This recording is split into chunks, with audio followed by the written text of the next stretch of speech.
In response to protests across the country around the death of George Floyd and police brutality, Governor Hutchinson announced his plans to create a task force set around reviewing police practices across the state.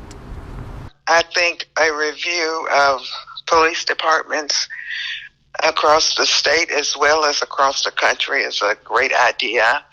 You know, I'm glad that the protests have actually brought this to light, that something needs to be done about the way policing happens. Governor Hutchinson said he would sign an executive order today to create the task force.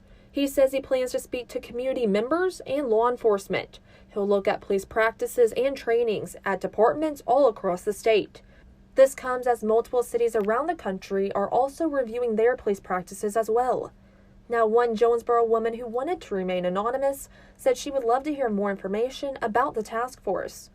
I'm very interested in learning more and what he wants to do when it comes to the task. I don't know a lot of information about this.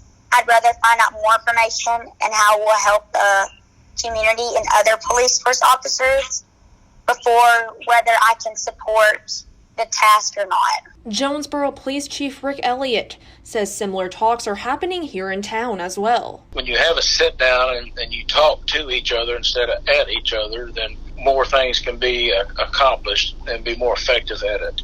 Again, I think it's a good thing. And, you know, here on the local level, we have already sat down with our organizers from the first protest. We've already had a 2-hour meeting with them last Tuesday and have scheduled additional meetings. Now, Agnew said the NAACP is also looking at police practices across the country and here in Arkansas. She says she hopes the task force, along with the NAACP, will be able to work together. For Northeast Arkansas News, I am Sarah Doan in Jonesboro.